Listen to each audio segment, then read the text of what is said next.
Pizza time. Pizza time. All right. Hello, YouTube world. Welcome to episode 2 of the Long Distance Pizza Party podcast. From my right or left, whichever we're looking at, we have Sketchbird joining us this week for the first time. Hey. We have Crad. We have SillyBoy. And we have Strange Tooth Society. Talon, I do not know if he'll be joining us. I haven't heard anything from him. We were talking this off recording. And we were supposed to have someone else, but sadly, our schedules got in the way. But I let them know if they ever want to join, they're more than welcome to join us. If they ever have to, I understand our schedules. They suck. But this episode, we were discussing, this is a Crad suggestion of, what was it, superheroes in the real world? Really fictional characters if they were real. Yeah, fictional I characters. believe actually it was in that originally vein. Talon's suggestion, but I just brought it up for purposes. Yeah. So I want to give Either way, and he's gonna probably be upset. Like, he wouldn't be upset, but like he'd be frustrated if he wasn't on. But sorely disappointed. Yes, in a fatherly way that he wasn't included. Yes, but the weird going with this. Did anyone watch Blue Beetle yet? Because this goes with it. No, not yet. Is it out? I didn't even know it was out. Yeah, it came out this week. Yesterday. Yeah. So I actually went and saw it this morning, and it really, it's one of those things where it's like, could happen, if alien things were just falling from the sky. But I don't know how realistic we want to go with this. Do we want to, I don't know if we're going to go Incredibles realistic, where it's like hyper stylized realistic, or are we going I guess it's a hodgepodge of whatever. Because my list is a lot of more of early 2000s image / Dark Horse realistic, which I guess we should set some ground rules while we're at that. I'm not going to count The Boys. That's too realistic of nihilistic. It's nihilistic realistic. I feel like Do something I've the heard that person. The Boys was written by somebody who legit didn't like superheroes. Yeah, So- that's that wouldn't surprise me. Garth Ennis, I think. Yeah, I think it's Garth Ennis. It's one of those guys, or it's Warren. It's one of the two. Who, if you look at any of their work, it's like, okay, this is something. But who wants to start off first? I think we need to do the podcast hazing for Sketch, and she needs to What? reveal what favorite pizza. Oh yes, the Yeah, podcast that's- guest yes. questions. The She podcast likes- guest questions. Yeah. Okay, well that sounds. Hazing sounds like I was scared there for a second. But, No, Yeah. we're not going to waterboard you or anything. Like that. No. We love Jesus. No, we're gonna not do that marinara to board you. Yeah, there you go. Well, it is pizza, so that's a good point. Yeah. oh my goodness. Yeah, pizza toppings. I have this weird thing about cheese. I don't like cheese pizza. It's got to have something on it to balance the cheese, but I also don't like vegetables. So pretty much meat toppings only. Love pepperoni, love meat lovers, but my favorite pizza is just pepperoni and bacon. I think those two go together really well, and you don't need all the ham and sausage and stuff with it. So But the question is, how do you like that bacon? Do you like it really chewy, or do you like it crispy, crunchy? I like crispy bacon. Okay, I don't That's the understand best. anyone that likes chewy bacon where it's barely cooked. Yeah. Yeah. And a particular kind of crust. I like real fluffy crust. So hand tossed or hand tossed probably. I get the There you go. crust things mixed up, but I think hand tossed is my favorite. So yeah. I'm not real fond of deep dish, but I'll eat Yeah. it, but it's not my favorite. Nice. I'm just waiting for somebody to mention pretzel crust. I'm just waiting for it. No, You're probably one of those people like I've been- pretzel crust. No, just kidding. I've been watching all the shorts. That one came up. I saw. yes, yeah. My disdain for pretzel crust.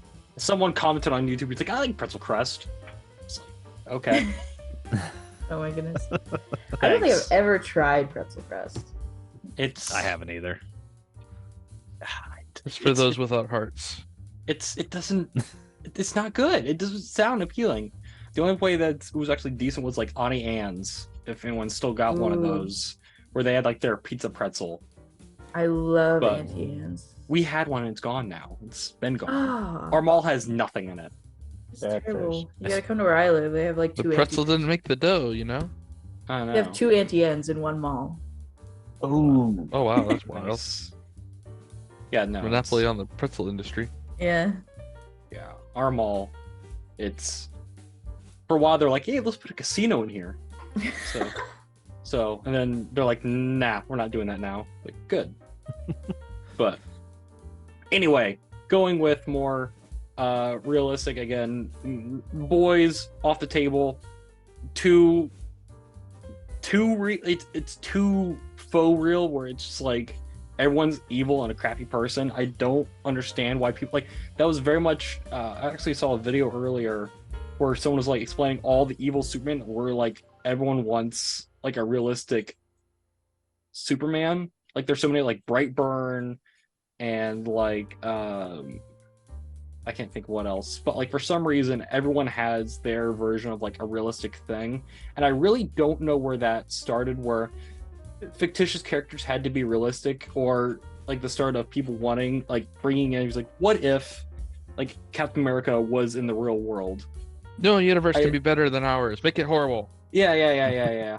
I think it just started when like the early 2000s, when a lot of the comic book movies came out, like Spider-Man, and then you had the X-Men movies. I think that's really where it started, because for some reason they had to have it really grounded. One for budgetary reasons, but like I think they're just trying to make it like more relatable, because Superman is not relatable at all. So they're trying to to just some bring people. that in to some people. Yeah. Yes. I think an example that was pretty good was Megamind, if you remember that movie. Yes. Oh, that was amazing. Because you had the superhero, right, who was just kind of forced into that role, and eventually just realized he didn't want to be in that role, so he faked his death. And you see, I don't know, but then you get The his loser replacement. schlub, Yeah. who's Yeah. But you Who's get his just- replacement Nice was just guys. out for himself and became the bad guy after Megamind turned him into the next superhero, right? well, it really started from like he didn't get the girl, so therefore he's like, well, Right. okay, I guess I'm done.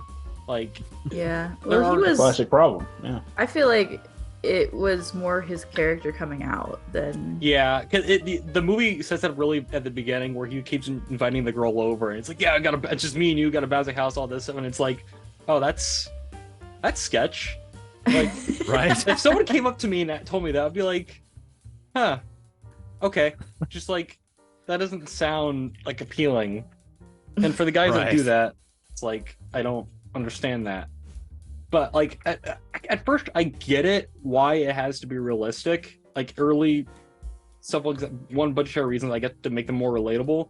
But then they kept doing it. Like the X-Men movies, they made the joke of, you guys always walk outside in the leather suits, and it's like, well, you expect us to wear the yellow spandex? That like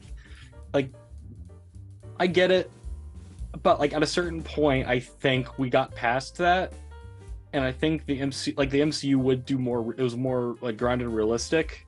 Yeah. But then all of a sudden it like pivoted, and now it's like we go like too crazy with it.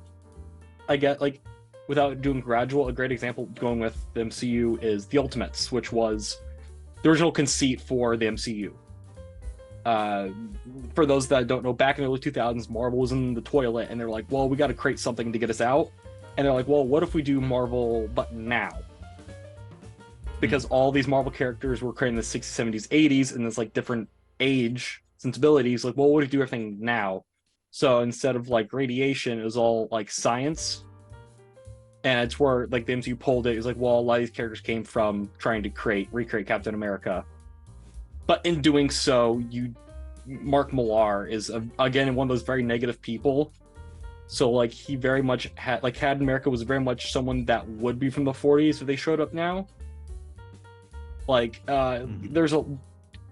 don't go read the original Ultimate books, because they aren't like, they have good ideas, but they are written very one-sided, and that's a lot of Mark Millar stuff. He also created a book it had a movie, Kick ASSS, which is very much that, where it's like, what if there are modern comic book characters? Like, it's, I don't know, like, the list I have that I made, and a lot of these, it's like these hyper realistic characters, some done very well, some not done very well, because every Megamind you're going to have like the Authority, which is something DC wants to make, is essentially was their send-up of the Justice League, but in the DC world. Like, it's not an out-of-continuity thing. So, like, it's, for some reason, that's getting a movie, which could work, but also, like, it's going to be weird in a world where we've already gotten a Justice League movie. But are they connected or not? Who the heck knows? But... So I'm a little confused about, like, what we mean by realistic, I or think like in the real world. Like, so what would be the opposite? Like, can you give me what's the not realistic side of? I guess like if you like, Superman wouldn't be that realistic because someone's not going to fall from the stars and he's not going to lift up like a building or something. Like Batman, like the Dark Knight could be more realistic to a degree, and to the extent like he had the copycats, to the extent that would happen in a real world. A good example. And a lot of his enemies too were more just like, yes, there were some with superpowers, but a lot of them was just, there was stuff wrong with their head. Like the Joker didn't have any superpowers. He was just a psycho. Yeah, a lot of them have gimmicks though, like Firefly, Flamethrower, Two-Face. He's just schizophrenic. Scarecrow. You probably wouldn't use gas. More likely, he would probably have some type of, I don't know, like psychotic or like narcotic or something like that. He would have something like that. The Mad Hatter, who has a fixation on like Alice in Wonderland. So like there are people that have really fixations on like certain like stuff in fiction, or like certain things. Like a lot of Batman characters like that. A couple of Flash characters would fit in that as well, because a lot of them are just, we have gimmicks. Like, of course, there isn't a cold gun, but like he would have, I guess, nitrogen. I guess like a weird, like a handled nitrogen thing, flamethrowers, stuff like that.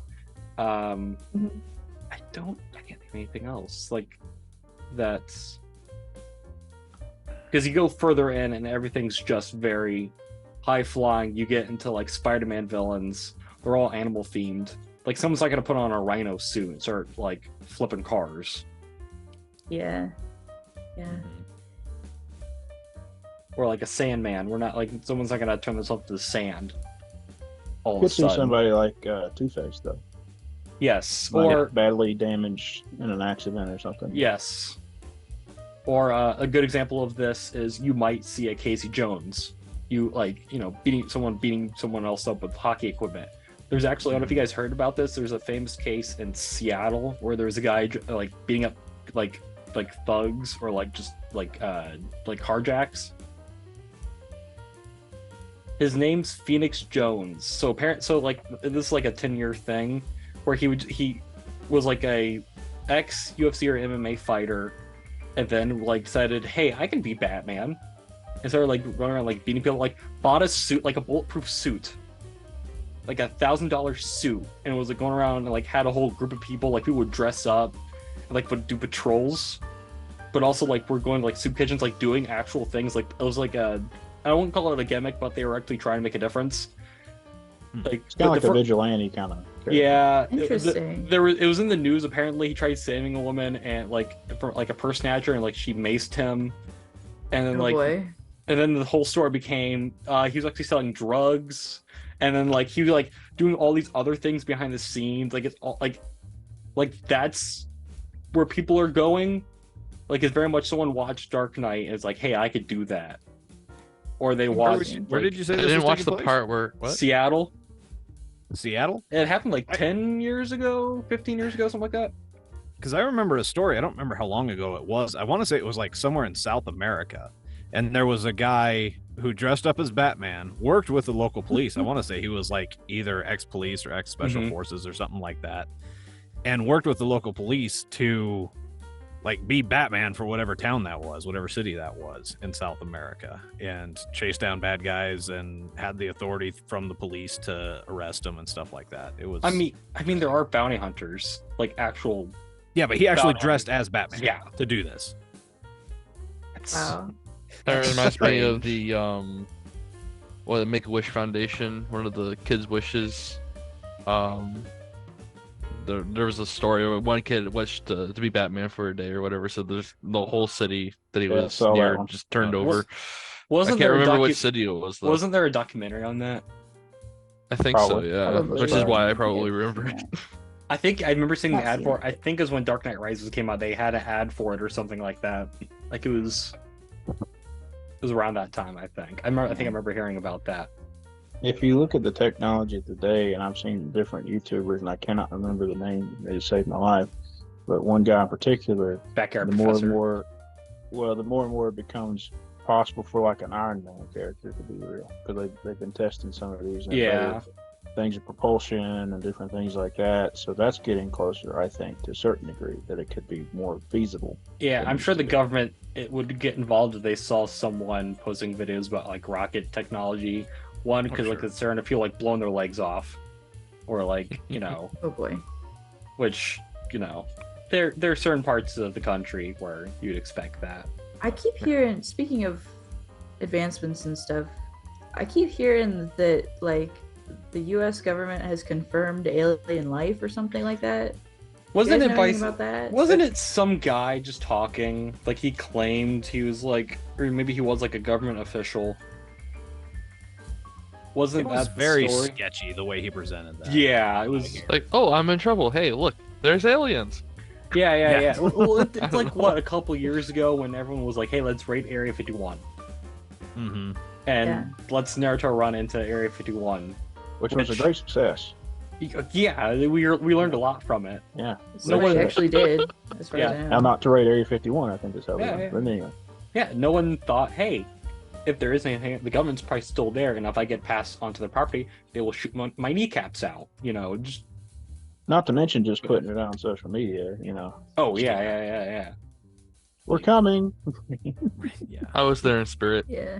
Yeah, my whole thing about that, it's like, if there is anything there, the government, it's known the government has like technology that they haven't released, and like if there is anything there, it's probably some old testing site they did use for planes or whatever, and like there are multiple bases the military just doesn't use anymore, and it's probably one of those. Like everyone keeps saying in Roswell they've like seen alien crafts. It's probably one, just trash. Two, it's probably like some like they were like people are like those weather balloons. Like it could be like, and everyone's like, "Oh, it's aliens," and then like you go see it and it's just nothing. Well, I think Area 51's like a top secret base, and people just speculate about it. Oh yeah, But what I'm talking about is, as far as I know, like I think like at the beginning of the pandemic, they released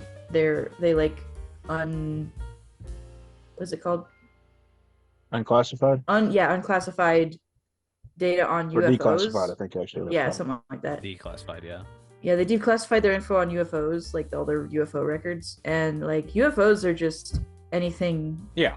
that is in the atmosphere or above that we don't know what it is. Right. So that doesn't mean it's an alien. Yeah, it's just But also- unidentified flying object. It's not Yeah. alien flying Yeah, object. that It's is- just yeah. there's something there and we don't know what it is. People But don't also,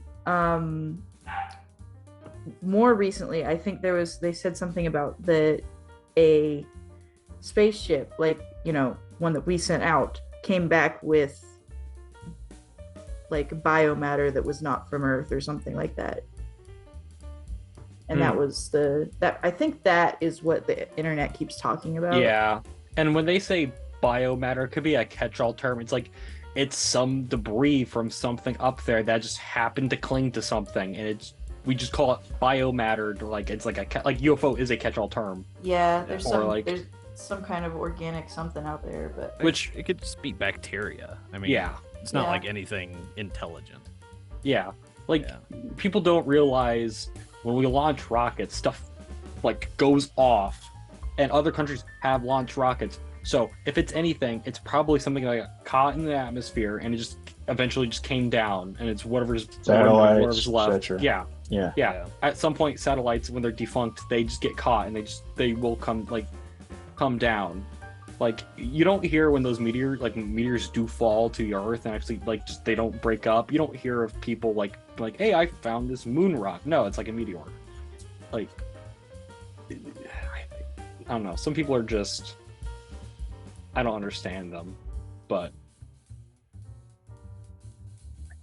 Yeah. I don't know. I don't what it know. is. I haven't heard too many details. I haven't really followed closely on this story, Yeah, I but haven't Yeah, heard I keep hearing things, Yeah. but like, yeah, a lot of it's coming to nothing really. So, and a lot of No. people just don't care. That's the other thing. So, Yeah, it's just Most people are interesting. drowning in debt. yeah, the weird thing is, it's like we're in an age where we have so much technology, a lot of stuff has been debunked and figured out, and then you got some people that are just like, oh, it's this thing. Like, there's still people looking for the Sasquatch out there, so it's like, you know, or the Yeah. Earth is flat. yeah, there's that. Well, I mean, I don't think cryptozoology is on the same level as flat earthers. Yes. No, I don't think so either. No. But, and I think it would be interesting if we found like bacteria from other planets. I don't think that is impossible.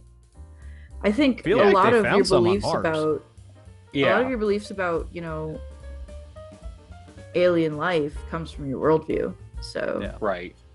Like, I'm sure there are some bacteria on some of these planets we haven't gotten to that do have some like capacity of an atmosphere. There's probably something on there. Like, everyone keeps talking about, oh, there's water on the moon or Mars. Like, probably Yeah. something up there, but we're only getting information from like the drones and the rovers that we're sending up there. It's not like we're actually over on Mars yet. Like, we've only been able to get to the moon, and like rockets been launched the 60s, yeah, 50s, they're, 60s, somewhere in there. they're So it's trying to like- get people to Mars. Yeah. I hope they do eventually. I think that'd be Yeah. cool.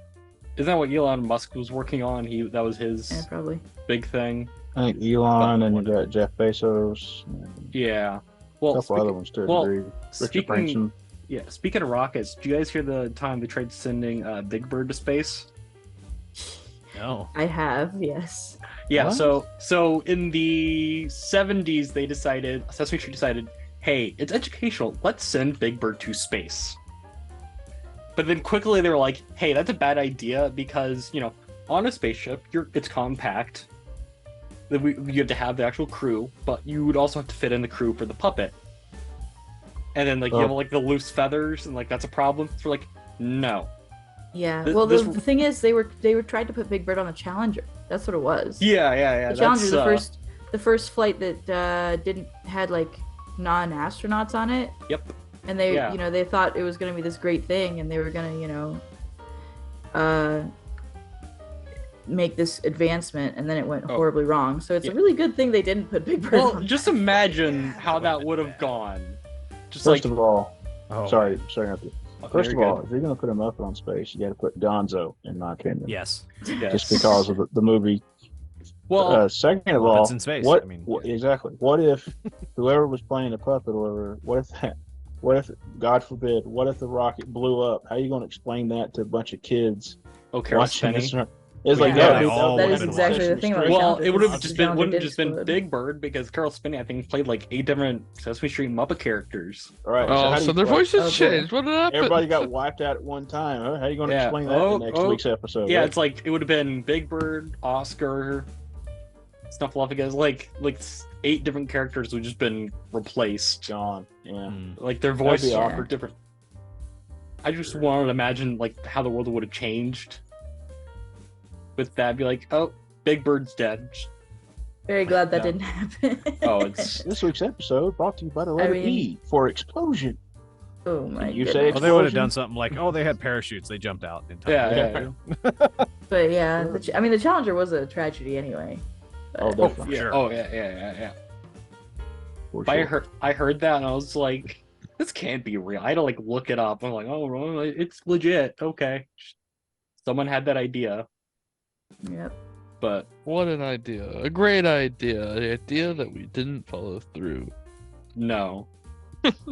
I mean, well, another I have another story about space things that one time they built a satellite, and they literally like after they completely built the satellite, they realized that half the team was using the metric system and half the team was using Imperial, and it would not work.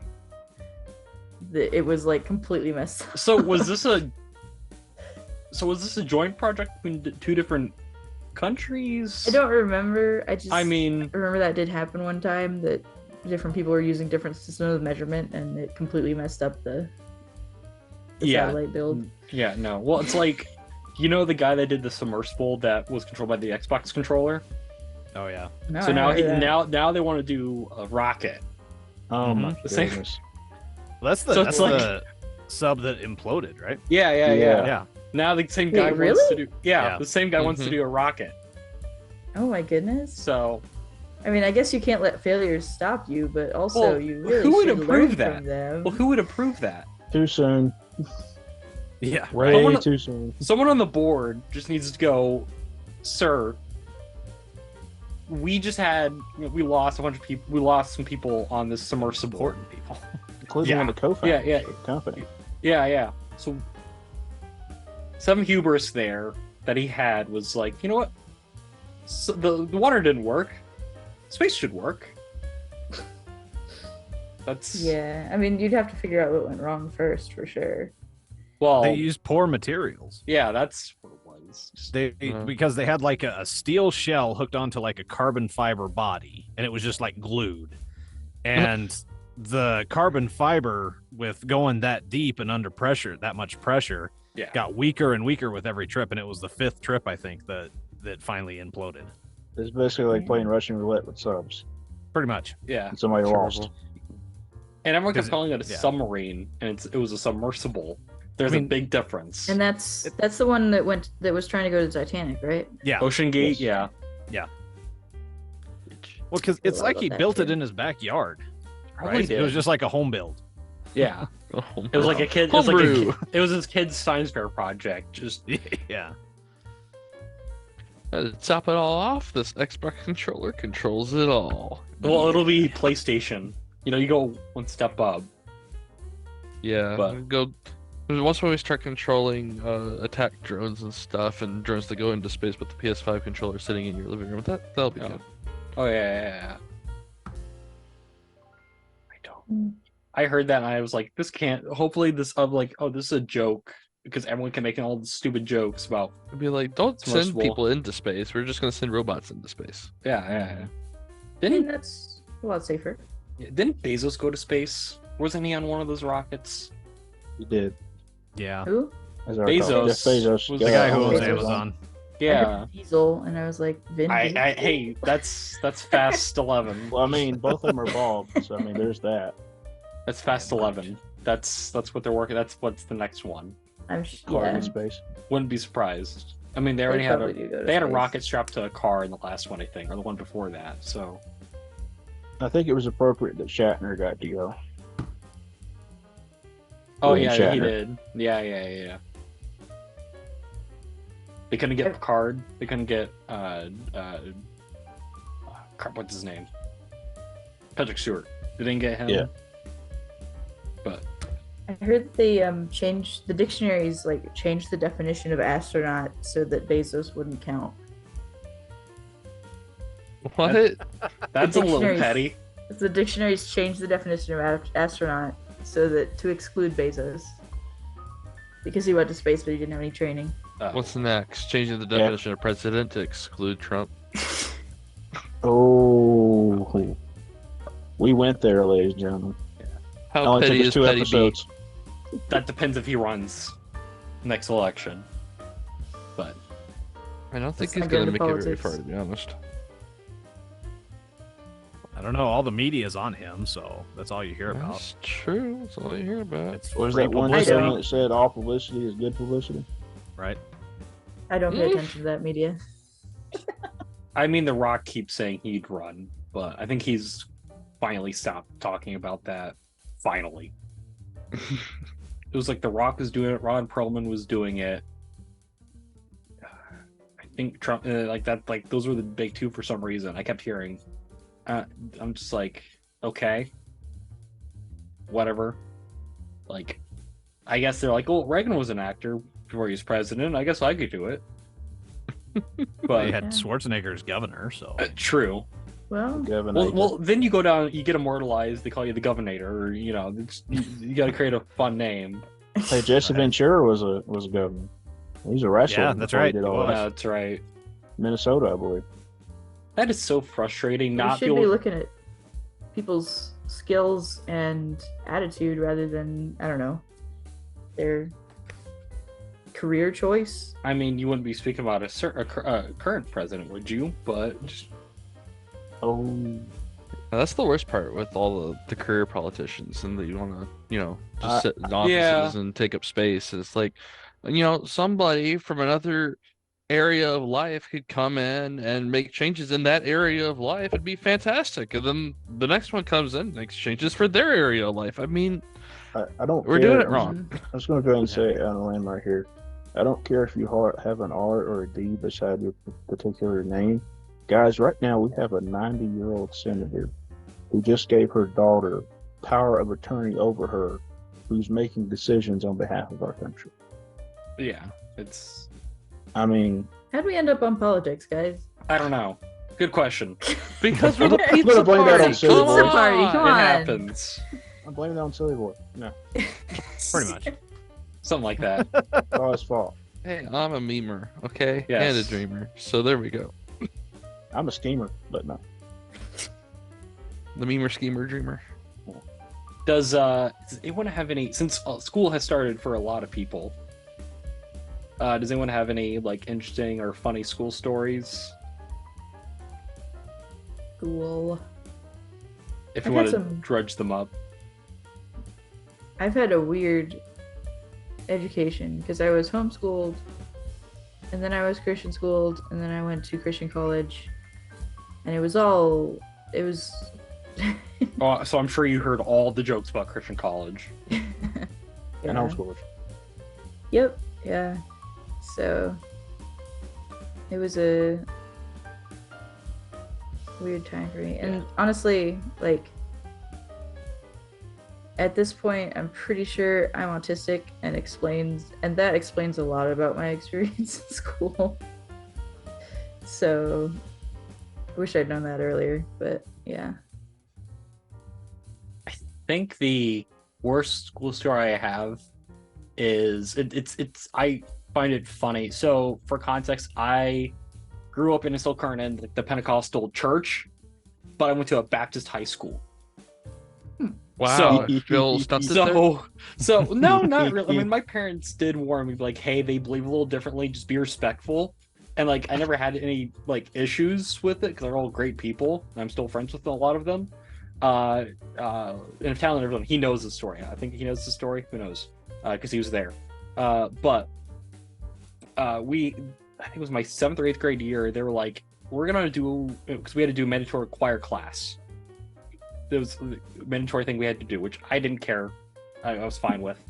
And they're like, we're gonna do warning about CCM music or Christian contemporary music. And I'm like, where is this going? And she had like picked like it felt like a Rorschach test. She was like, name these bands if you can. And I'm just like, Skillet! I know that one.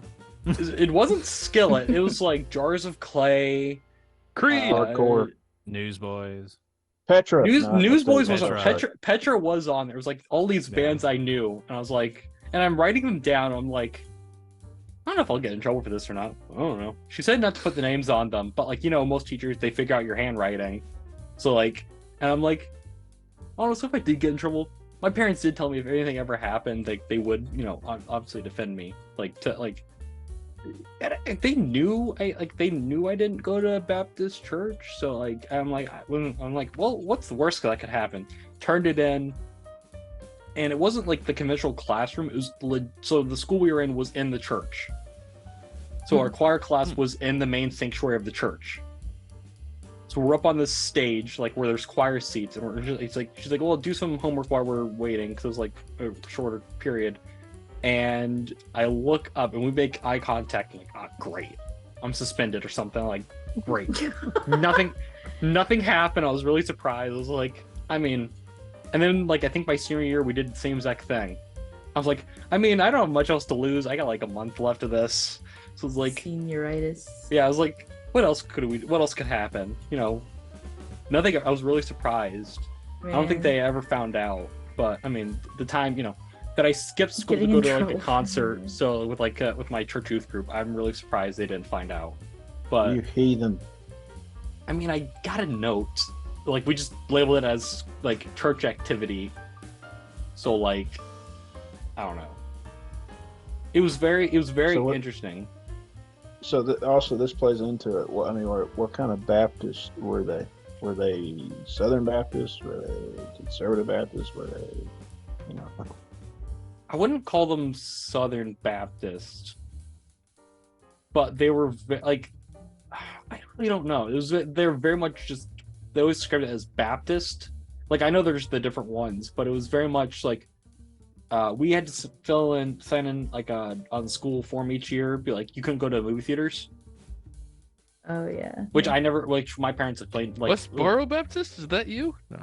yeah, which No, my jeez. parents Oh my my goodness. parents were That's like, a whole nother category. my parents never Yeah. signed. I mean, my parents never signed that, so it's like, Yeah. Yeah. Southern Baptist Which- means part of the Southern Baptist Convention. yeah. So you can tell if, I mean, it's like pretty clear whether Yeah. they are or not, and if they're not, then they're independent Baptists. So it's just one of They those might have two. been independent. I don't Did recall. they make perpetual excuse that Jesus did not turn the water into alcoholic wine? No, that. Oh well. But I'm gonna say this. I don't dislike the Baptists. I know a lot of Baptists. A lot of the Baptists are my friends. Like, you know, the weird thing was everyone would be like, "Oh, you go to that school?"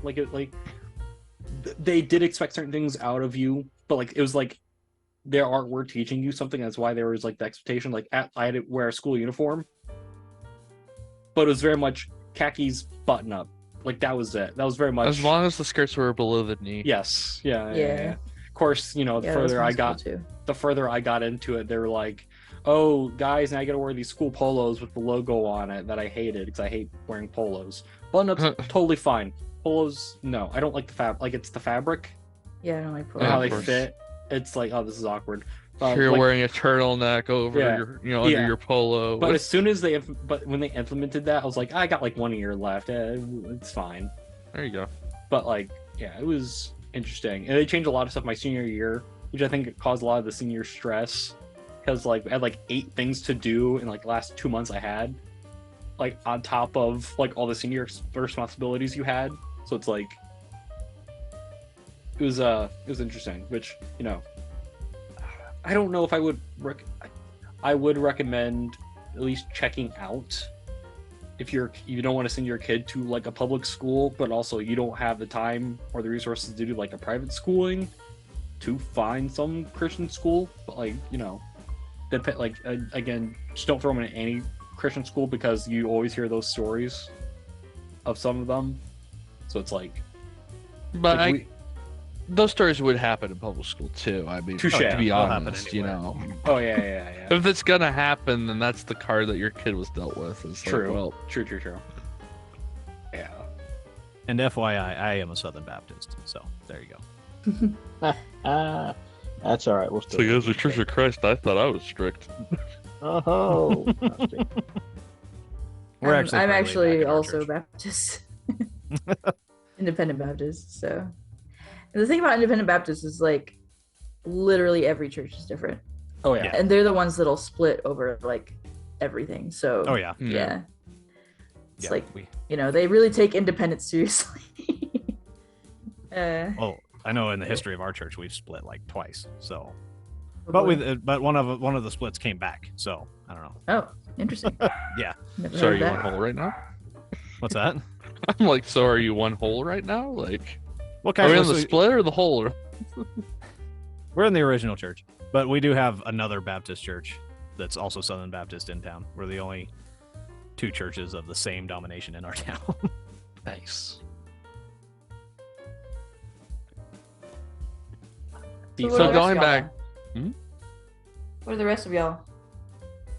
What denomination? If we're talking about that, I mean, I think I already said it. Pentecostal. okay. So I too am a Pentecostal. Okay. So, Crad, are you more Pentecostal that leans more toward like the apostolic? I have some good friends in the apostolic Mhm. faith. And to be honest with you, I've had a few of them try to convert me that way. But Interesting. I still love them, but I don't agree with them. Right. But I would say I probably err. I was raised in the Church of God most of my life. I don't know if you're Mhm. familiar with that. It's out of Cleveland, Tennessee. But that's where That's they call it. the group that my church is part of. Really? Church of God, yeah. What's up, brother? Anyway, we'll talk later. We'll network. No, I'm just kidding. But I was raised in that all my life. My dad was and is a minister for over 40 years, so I've always been around that. I fellowship with everybody. It's not just exclusive denominational thing. I love Baptist people. I love Apostolic people. I love Methodists. All them people. Jehovah's Witnesses. I don't like them people. Just kidding. Just kidding. Don't clip that. I didn't say that. No. Clip it. It's good. It's good Yeah, content. we don't want They the should Jehovah's Witnesses know. coming after No. us. No, I'm just kidding with you. Hey, they're more organized than most of it. I'm just telling you right now. But that's the point. But no, I just like to say I'm a Christ follower. Mhm. Yeah. I don't agree with everything everybody says. I don't agree with everything of my own denomination at times. But I think we sometimes get bogged down too much in the little issues instead of looking at the big picture Oh, yeah. of our faith. Oh, definitely. Yeah, I always have the viewpoint of you should at least at some point in your life look at a different denomination, and like that just helps build your worldview and like how you view the Bible and like different things like that. Like I visit that Baptist church every once in a while just because I have a lot of friends that go there, and like I like a lot of the people, and like the pastor there, what he preaches is very sound. And then occasionally, one of my friends, they had a church that suddenly the church closed down, but like theirs was very sound as well. But like, I think everyone gets like, oh, why don't you stay at your one church? I'm like, this is my home church. But like, you should at least, like you were saying, get out. Like, you get too bogged down where it's just that you get in like that bubble of like that one church or like that one denomination. Mm-hmm. I think it becomes dangerous when you begin preaching a gospel where it becomes so bogged down with denominationalism that you're basically saying this is going to be my church that goes to heaven or things like that. And unfortunately, you do have examples in the modern time where you see some of these churches preaching that. Somebody jokingly brought up Westboro Baptist Church, but my goodness, what a cult that place is. Yeah. No kidding. When I first found out about them people years ago, I was like, I don't understand how they think they could be preaching what I believe to be the real gospel. Go ahead, sorry. No, you're good. Isn't Bethel one of those? No. Bethel Church. Well, not like, but like Bethel is Baptist. Sorry. Well, aren't they one of those churches where it's become kind of like muddied? Yeah, their theology has been really in question, and there's been a lot of discussion on Christian meme pages that I have on Facebook. Oh, yeah. But yeah, they hammer well into them about the lack of proper theology in their music. I think one of the famous ones is like the Methodist Church. I think it's a Methodist. Whatever the one like they first like they approved like was it gay or lesbian pastor? Yes, that has been a big topic. They just had a big split on that actually of the whole denomination. Yeah, which I know is SBC, SBC, speaking to you, Strange, was having a big issue with women being appointed to be pastor. Yeah, that they've lost some of their churches because of that, like Saddleback and even Elevation Church. I keep up with that a little bit too, which I don't know your opinion of that, and your opinion is fine either way. That's up to you. But we do, unfortunately, sometimes I see in the church as a whole, we focus so much on some things like that, and unfortunately, like I said, forget the big picture. Oh yeah, right.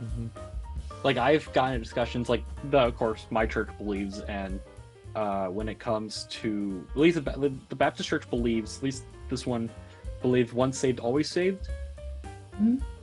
And I had gotten discussions with some of my friends. I'm like, I would give examples where I'm like, stuff that had happened at my church, which I won't divulge for their privacy. It's like, but this happens. Like, are they still saved? And they're like, well, I mean, you can't go back and forth with that.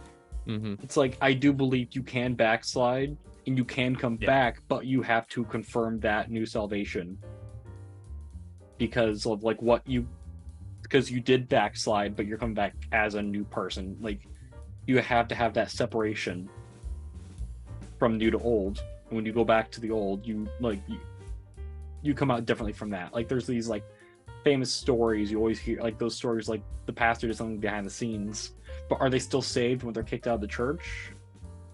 Wait, like, so you think you can like lose grace or something? Well, it brings up the question. Go ahead. Yeah, it brings up the question if they were saved in the first place. yes. Or was it an act? Was it, that's what my family believes, so that's just what I followed the footsteps in? Or maybe they were saved and they had that grace, and just sometimes stuff just happens.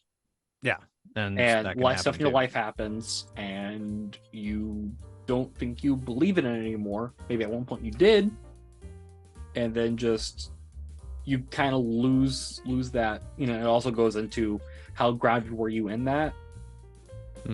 Like, lose what though? I mean, there's the salvation is like a position. It's not based on your behavior. Yeah. Right. Yeah, it's nothing that you do. It's what Jesus did. So. Right. Yeah, I agree with that. Yeah. I think I kind of look at it like this. For that issue in particular, amongst all the other millions one we could talk about as far as theology, but I kind of look at it like this. You have someone that extends to you a gift, which is obviously we all believe that here. Jesus extended a gift of salvation on the cross. I don't think that's in kind of any doubt between all of us here. But you extend that gift, you accept that gift, but then you have the option later on to walk away from that gift instead of continuing to follow, kind of like the disciples did. Instead of continuing to follow, I mean, a great person who kind of for a moment went wayward, good example of that would be, Peter, when he denied Jesus 3 times, realized his error of his ways. Jesus came and accepted him back, and he became one of the greatest disciples. So I think that salvation is always offered. You can accept that salvation, but you can then also choose to walk away from it. And then if you walk away from it, you obviously have to walk back to it. And our lives are a reflection of that. Either we're walking daily in what God would want us to do, or don't get me wrong, like Paul said, am the chief among sinners. So I don't always walk the perfect life. I've never been one that made every decision correctly. If you were to look at my spiritual report card, I think you'd see there's a few incompletes and a few F's on there at times. But it's because of what God has done, even when I have made wrong decisions, that he still offers that gift of salvation. Matter of fact, I believe it says in the Bible, his grace is made new every morning. And so it's almost like a daily decision. I'm going to put Jesus above what my flesh, what my sinful nature wants me to do. I'm going to make that decision every day to follow Jesus, because I think you can make that decision to either continue to follow, or you can make that decision to say, hey, I'm out for right now. I want to do what I want to do.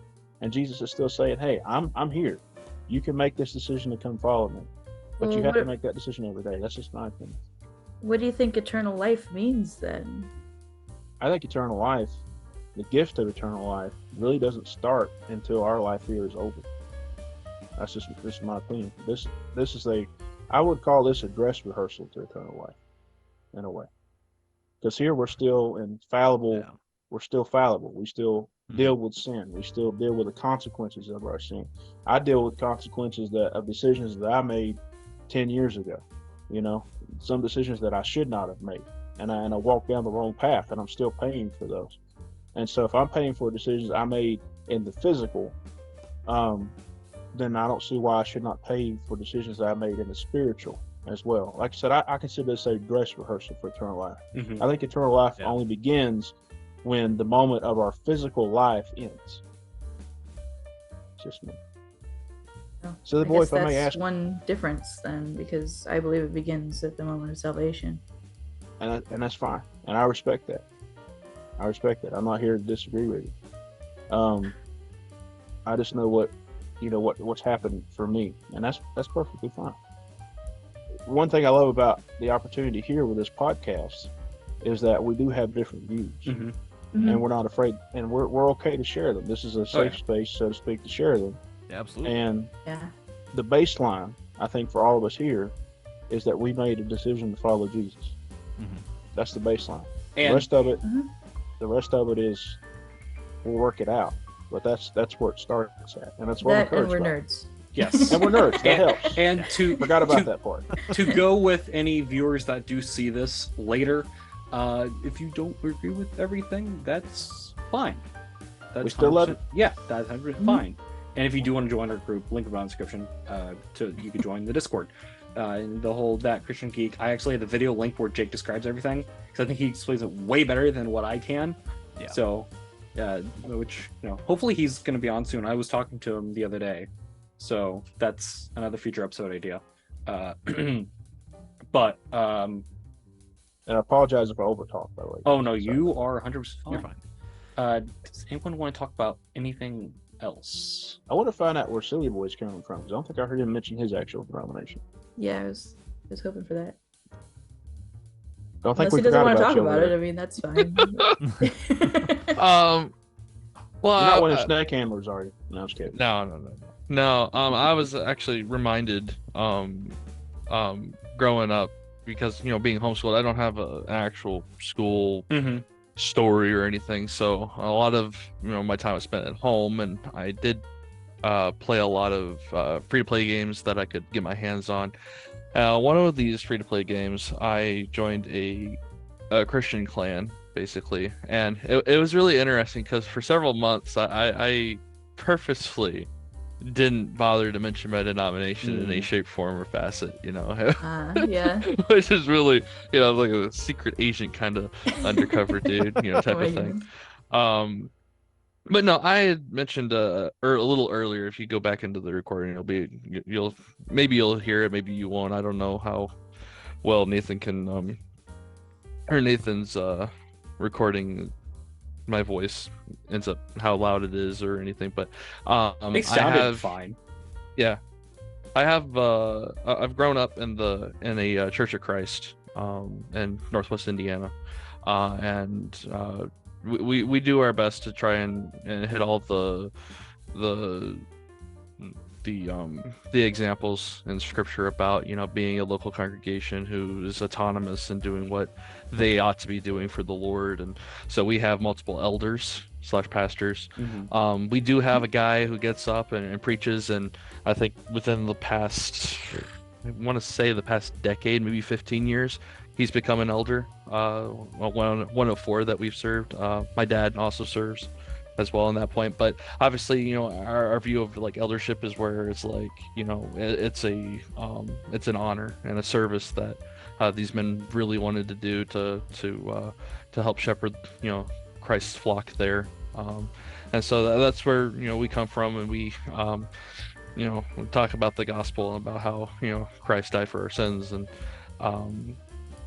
his resurrection gives us the newness of life.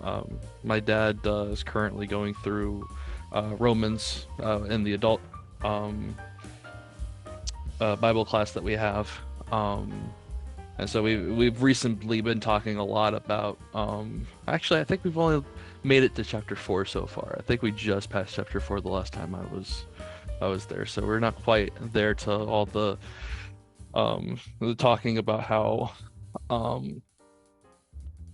should we continue in sin that grace may abound, and to Paul's answer being like no, that's not how it works. And so am I studying, I've noticed certain facts, like the fact that are we saved any differently than someone, say, like the thief on the cross? No, Right. Because it's our faith that through God's power and his grace, and by what he's planned, our faith, he can look at that and consider that as being righteous. And so there's, obviously there's tons of passages about how God's with us, and we're His workmanship. And so there's a lot of things that I've thought of and focused on that have helped me in my more perfectionist mentality, to understand the fact that even though I slip up, even though there are times that I don't do or act or behave the way that I ought to, that that obviously what's important to me is that I focus on God and that I keep out of His way so that He can shape me the way that obviously that the potter wants to shape the clay.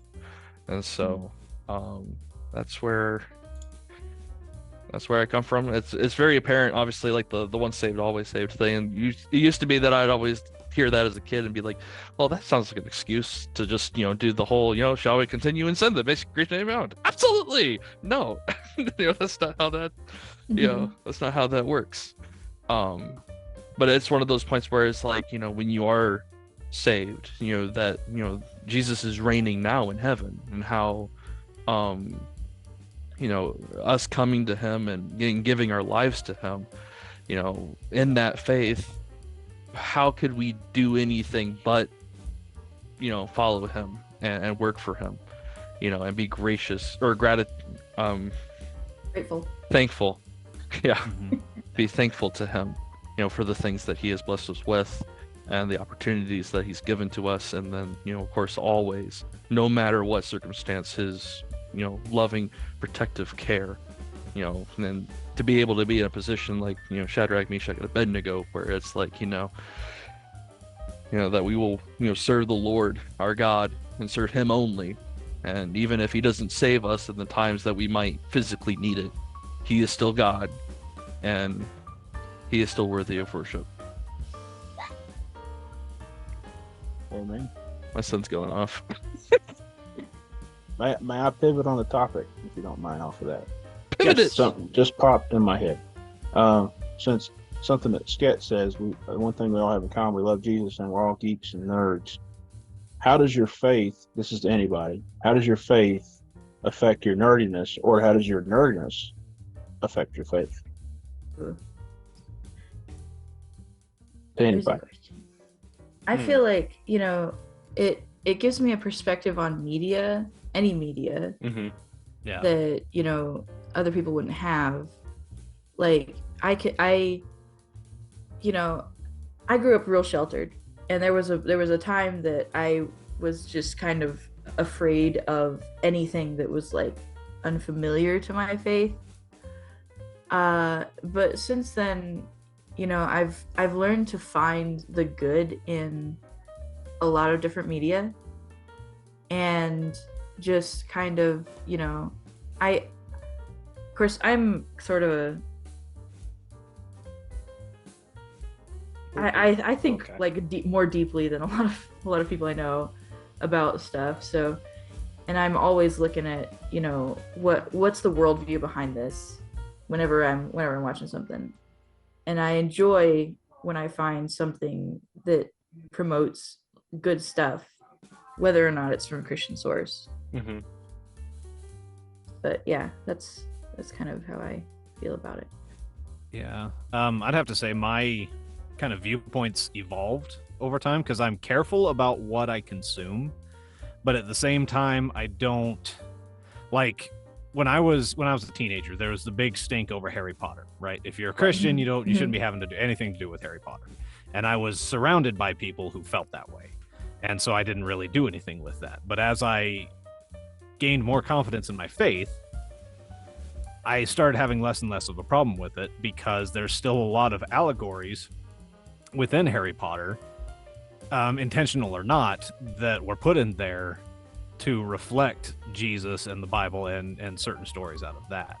Right. And if you can find those ways, I brought it up to the group, to the Christian Geek group a while ago, but there was a book I read called Hollywood Heroes, and they take movies like the MCU or Batman or Harry Potter, Lord of the Rings, and it was two guys that wrote it, and they interweave looking at those stories how they relate or how they compare, how they contrast to events that happen in the Bible, whether it was one of the apostles or whether it was Jesus himself, or however it is. And it was a really interesting read, and so that's where I'm more confident. But then, like, certain things I stay away from. I know, like, a lot of people like Deadpool, but just certain things like that they cover in that series with it being rated R is just something that I just don't want to be a part of, and I don't want to expose myself to. So I just don't watch that.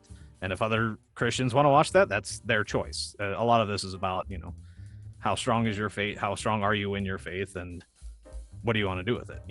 But that's kind of where I'm at, is I'm a lot more open than I used to be, but I still limit myself on certain things when it comes to certain things. So I'm kind of with you on that. Obviously, a lot of comics, especially in the early days, to me anyway, had a lot of morality to it. A lot of good versus evil storylines. Captain America going against the evil Nazis and stuff like that. Or if you look at going back even further, you talked about Lord of the Rings, to J.R. Tolkien, or even the Chronicles of Narnia, the C.S. Lewis. Things like that had a lot of these elements in them. That's what I was raised on, was like the Chronicles of Narnia. I mean, like the old school British versions of the Chronicles of Narnia. And you're shaking your head. You've probably seen them too, maybe.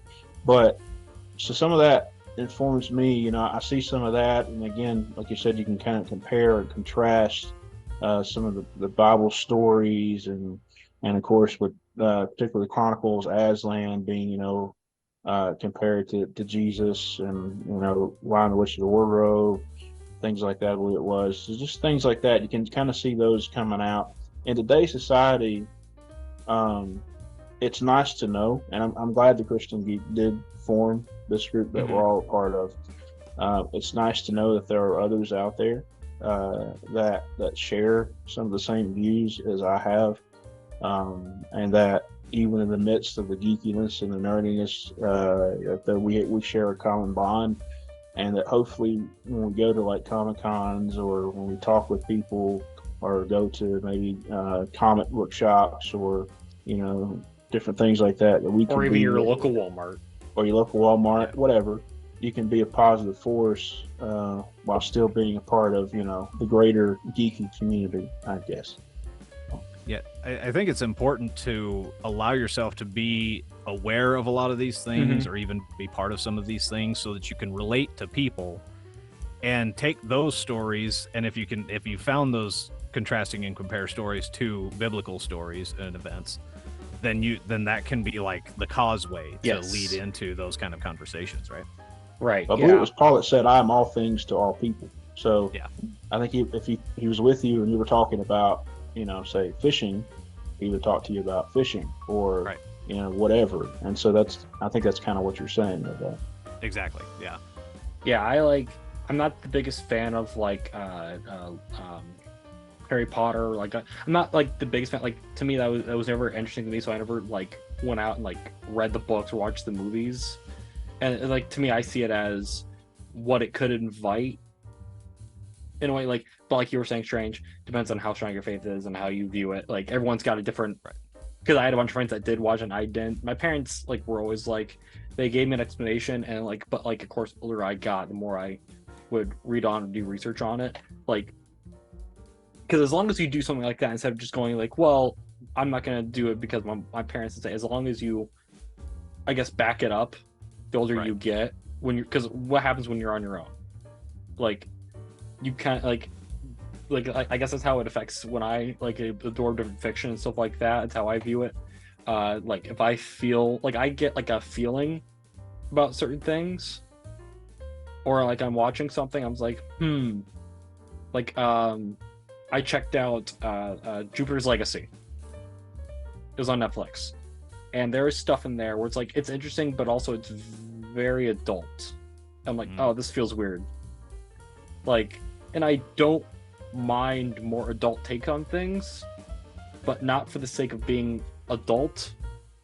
Like, there's a fine line between being adult, wanting to tell more mature stories, wanting to have like a different viewpoint, versus just being grotesque and just like being like The Boys, where it's just like a misery fest, and just no one's likable.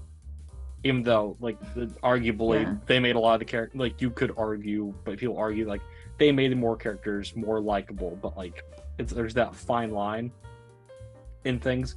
And like you were saying, Strange, going with relating in fiction could, like, using as allegories, I guess, with other people. Like, there are people that I work with who are nerdy but aren't Christians, but, like, the more you talk, the more, like, it goes with that stuff, I guess.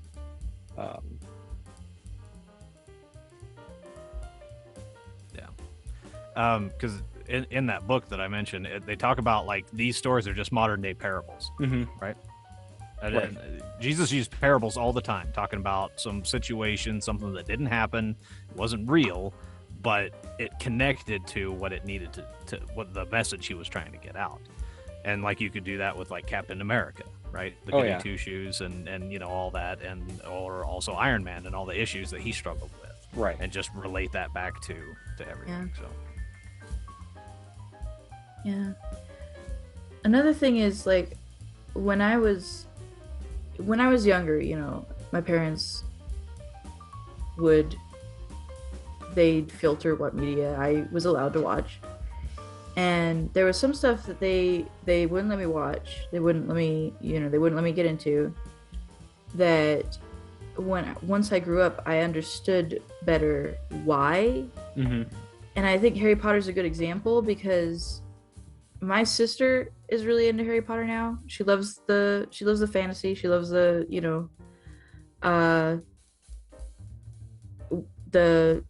just the vibe of it. I kind of could take it or leave it, but interacting with Harry Potter media, I can find places where Harry Potter magic overlaps with real witchcraft. And I can understand why you wouldn't want little kids to get into that. And, maybe get into real witchcraft without knowing what they were doing. So I do think that you need that foundation of,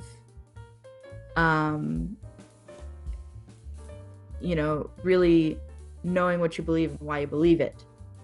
for sure. Before you get into certain stuff. I agree. I too, like you, Sketch, was raised in a house. Of course, like I said, I already told you, my dad's been a preacher for over 40 years. And so I was raised in a house that was very, controlled as far as what was allowed to be seen. Of course, back in my day, there's more age myself here. Mainly checked out VHS tapes at the local library. So not Not the a Blockbuster? Yeah. no, local library. We didn't have a Blockbuster. That tells you the small town I grew up in. But didn't have a movie gallery, nothing like that. But no family video. No, nothing like that. So I would always get my videos from the library, and so I would have to present to my mom before she would check them out what they were, what they were about, and everything. And I can kind of understand. I don't have any kids yet, but I can kind of understand now why I thought that was very strict, while they were setting me up in a path that, again, the Bible references bring up a child in the way they should go, and the old will not depart from it. They were preparing me. They knew I would make my own decisions eventually, but they were making sure in the best way that they knew how. And maybe sometimes it was too strict. Maybe you could argue, which is fine. But they were still in their own way trying to prepare me to make decisions like that, but guard, the innocence as long as they could before being. So I can only imagine what it feels like to raise kids right now in the world that we're in, especially with, social media with, and everything that's being pushed now. Yeah, and some of the decisions that you have to make as a parent. I mean, I can only, like I said, I don't have kids yet, so for you here that do, I know SillyBoy, you do, obviously, and Strange, are you as well? You got a kid? No. You do not. Okay, sorry. I know SillyBoy does. So I can only imagine being a parent right now. Some of the decisions you have to make, what will be allowed in your home, how you will allow it, whether to have, whatever. So my hat's off to people raising kids right now in this society, because, It's crazy land out there right now. So we do have to be really, really careful about what we're allowing into our homes. So I feel like that. I see very strong parallels in regards to parenting and what the Bible refers to as the law. And we're constantly remembering what Paul says about the law and how it was supposed to be a tutor for as long as until Christ came and the new covenant was established. And there's a point with parenting where the kids really kind of need the legalism up to a certain age, especially once when they start understanding more of abstract thought and all that, all the other stuff, and they can make those their own decisions. That's one of the things where I'm looking back, and I'm glad about the way that my parents raised me, and I understand why there are plenty of other maybe new Christians who come to the faith and they have children, and then so they double down and triple down on a lot of the things that their family used to do for the sake of the fact that you're just like purging the sin from your midst, and and dealing with those things, and all for the sake of pointing to Christ. And it's so important that that we need to put more emphasis on how we get rid of the certain things that are going to be stumbling blocks for us and how we think, and our, ideas that will creep up that'll taint our theology and what we understand of the Gospels. And so even I think recently the whole self-love train kind of tainted my understanding a little bit here and there, and it took there's a post that my cousin had written on Facebook that mentioned the fact that love is supposed to be selfless and it's supposed to be sacrificial. It's supposed to sacrifice and do things that obviously the world ain't sitting there preaching about. They're not sitting there saying how you need to give up certain things for the sake of love, to do what's best by your neighbor, to do what's best by by God, because you love God more than anything. You love your neighbor more than yourself. And of course that's not the whole love yourself and self-love mumbo jumbo they new age gobbledygook that they want us to believe in. I think So that was I try to be careful with that, because I think that the self-love movement is the world's best answer to self-loathing, and self-loathing is a real problem. Like, you shouldn't loathe yourself. There's nothing biblical about treating yourself like in a harmful way. And I think the self-love movement, it's trying to fix that the best way that the world knows without Christ. Yeah. So I try not to bash that too much. It just needs to be pointed in the right direction of Right. Of knowing your worth in Christ instead of focusing too much on yourself. And I think that's where we're supposed to come in as people who know Christ and know the love of Christ and know our worth in Christ. Like you said, the piece that the self-love or affirming crowd, a lot of them don't have, is Christ. And that's what we're supposed to present to them. That's part of the gospel. And let me back up just a second. I remembered something. I did have this is totally nothing to do with what we're talking right now, but I had to go back just a second to correct myself. I did have a grocery store that had a video section. I had to think about that. That's how long it's been. But so I could get it from there too. But greater point is what you said, Sketch. The world is looking for an answer. It really is. And it's unfortunate especially now. And it's unfortunate that it has to come up with substitutes and and counterfeits to what we know to be real.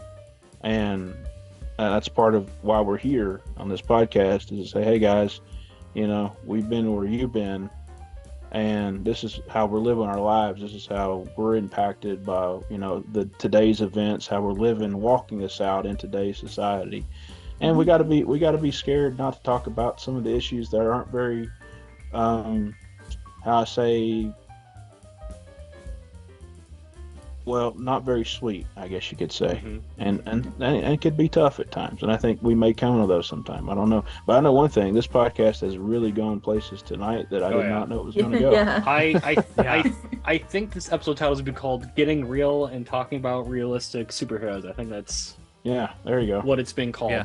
But here we go, funnily right into Jesus. I mean, it's such a Christian move, But right there you go. We just segued right into the real superhero. Yeah, talking about what Crad was talking about, I think there's a real pressure on my generation. I think I'm the youngest one here, where you're in your 20s, you're getting into college, you're really finding yourself. That's really when your world viewpoint is really formed, because it's built off of what you had learned if you were in church when you were younger, growing into college, or if you didn't do college, getting into the real workforce. It's really reinforced there.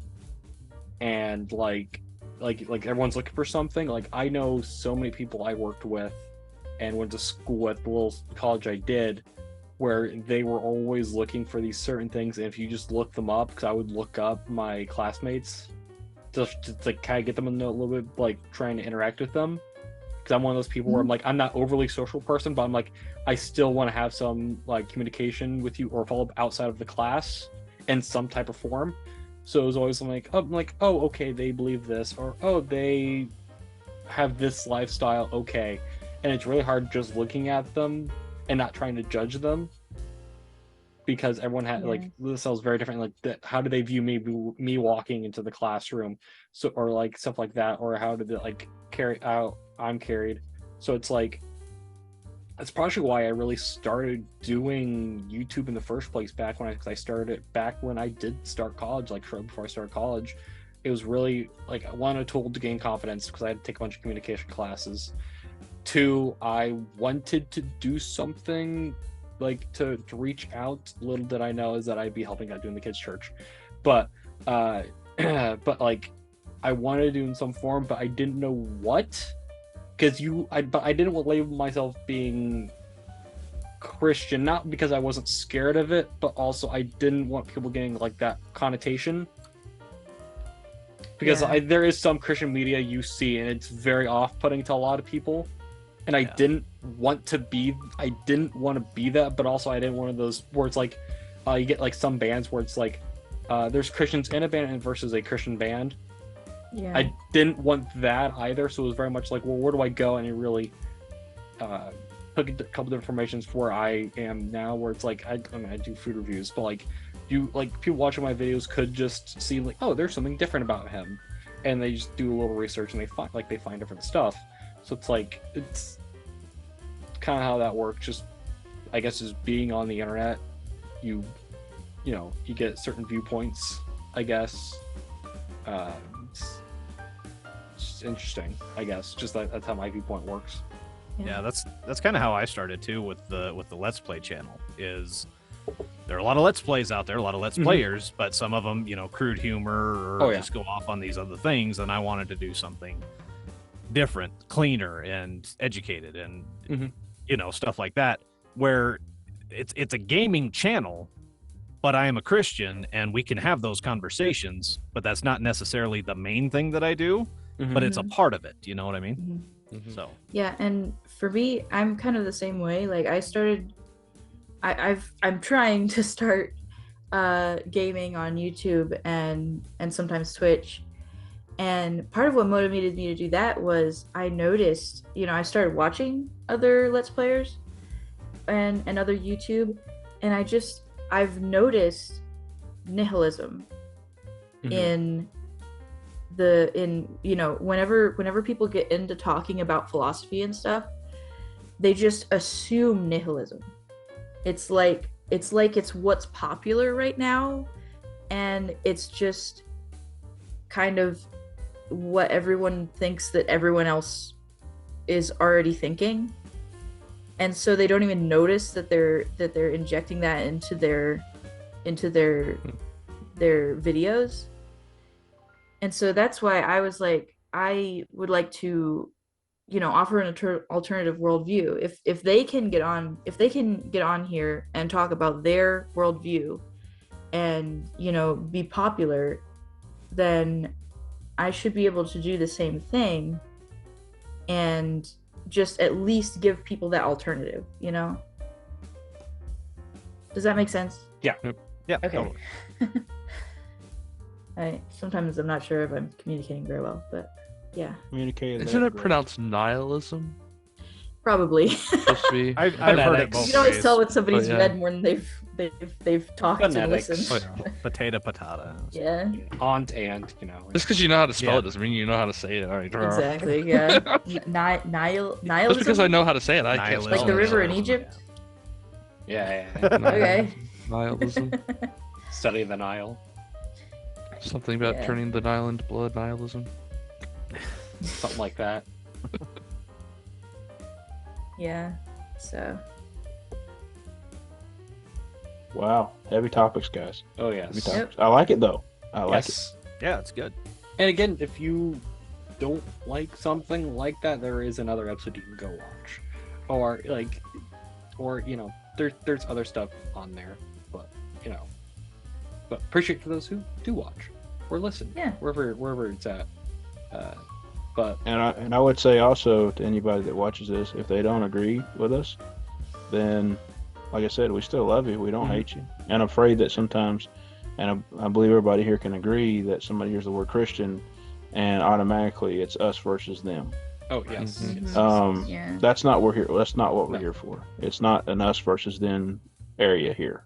It's just we're talking about our faith. We're talking about geek culture, and we want you along for the ride. You know what I mean? The way that I see it is when it comes to the Christian, the religious side, everybody has a choice that they can make. You're free to make a certain choice as Mhm. long as you're not doing it to the detriment of others. Right. You have a choice to make. And as Christians, we've made our choice, and we have been told that we need to be able to express that choice, and we want to be able to express what that choice is without forcing it on you, right? But we need to be able to express that, and then you can express your choice, and we can disagree, and that's fine, right? And we can just carry on and be friends, like he was saying, and we still care about each other. We don't, just because we disagree doesn't mean we hate you, right? Right. So it's Yeah. but we just want to be able to express what we believe, and that's all. And take it or leave it. If Right. whatever- And sadly, But in we the hope you world- take it. Not gonna lie. Oh yeah. yeah, I mean, absolutely. But, Right, but sadly there are people in the world that have the flip side of that, where we try saying something and they're like, oh, blah blah blah, like they're like, no, you can't talk about that, but it's okay for trying not to upset anyone, drag queens to go in schools, Right. but also I'm not gonna call someone out on the street if I see them dressed in a Mhm. certain way. Like that's not my place. But because I've had many friends that I've worked with that believe different, had alternate lifestyles, but they were weirdly okay with me being a Christian. Like I never I talk about it some, but also I did want to be respectful of them because some people don't like having those conversations, and I don't want to be the one forcing it. Mhm. And so it was interesting when they would ask me about it. It's like, oh, okay, and it was never in a way where they're trying to get something out of the conversation to using not trying to think that they were going to use it against me, but some people try getting something out of a conversation to pin something on you. And I didn't want to be that person, but it's always interesting. You will have both sides, and, it's depending how you react to it, I guess. But sadly there are extremes to every group, and being extremes, those extremes are focused on the most. Yeah. But it's kind of why I don't like using the word religious. When people will say I'm religious, I guess it's a weird catch-all term. because like there's multiple religions, so it's like at least that's how I view it. But is there anything else anyone wants to talk about? That's probably a good place to end for tonight. I We've been think at it it is. an hour and a half, I think. Yeah, I so. think this Live is long and prosper. No. yes. Yeah. So, does anyone want to plug anything, or where can they find you guys? Something cool that just happened, and I got permission to talk about it. As Okay. I don't know how many people are familiar with Scott Pilgrim versus the World. Yes. There is a group of fans that are putting together kind of like a remake of the movie, animated. It's called Scott Pilgrim versus the World Reloaded. Isn't And Michael Cera part of that, or is that a different project? is who? Isn't Michael Cera part of that project, or is this a different project? I honestly have no idea. Because apparently could be. there's a Michael Cera. Apparently he's coming back for like an anime version or something like that. I don't know if there just happens to be two different Scott Pilgrim projects going on at the same time.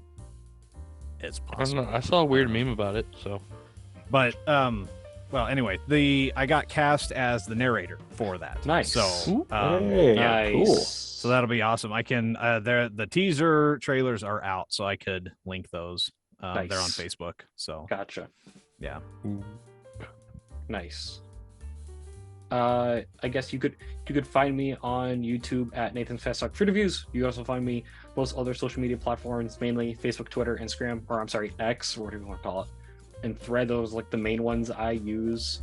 I've been testing a couple other ones, but like I usually don't promote those there because I don't know how long those are gonna be viable. But you can find me at ft_Fast Talk Food Reviews. Video you should look out for. It comes out next week. Just because school's starting for a lot of people, I made a video talking about I gotta finish kind of get together. Dash Pass. A lot of people are starting college soon, so they might be eating out a lot or other forms, or maybe getting groceries. So I made a whole video: is Dash Pass worth getting? So that's a video you should look out for. It comes out next week. So yeah. Well, I want to plug this podcast I'm part of called Long Distance Pizza Party. Yes. You may have heard of it. I don't know. No, I'm just kidding. No, I would encourage people to look up those Christian geeks and get a part of our Discord community, and get hang out with all of us when we're not on podcasting. Oh yes. So yeah. How about you, silly boy? oh, I'm gonna try streaming here in an hour after I put the kid to bed. Nice. So What you playing? I don't know if I'm gonna play the Pirates that I've been playing or if I'm gonna play another game or something. But I'm Sketchbird on Twitch and Sketchbird Tries on YouTube. Still trying to work out editing, so I've got like a huge backlog of stuff I need to actually post on YouTube, but you can check out the channel right now. But Yep, and we're actually doing a collab in the middle of a collab right now with Portal 2, oh Nice. yeah, which we need to re-record some footage because I messed up my recording. yeah, That's always fun. Technical difficulties. yeah. Yeah, So Couldn't tell you how Did many we times ever I've come done up with a catchy catchphrase to end our podcast? Have we done that yet? No. that. No, we have not. there's one at the end of the shorts. Power Party Pizza Rangers, go! Anyway. Uh, Pizza. pizza and a half shell? I don't know. No. I don't know. Something like that. I don't know. This is coming from the guy who didn't get a Yeah. catchphrase till about like 30 videos in. So like, Yeah. Yeah. It takes a while to get your oh yes. brand. Kerchoo. Maybe that needs to be like a topic on the next podcast. Yeah. Yes.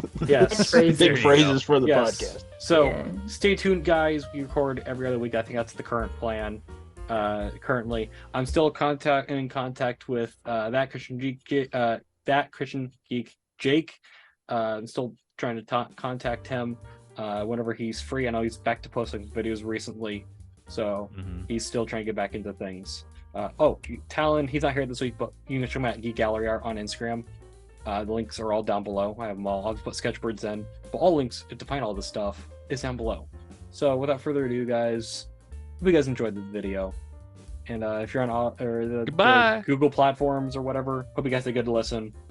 Bye. Good night.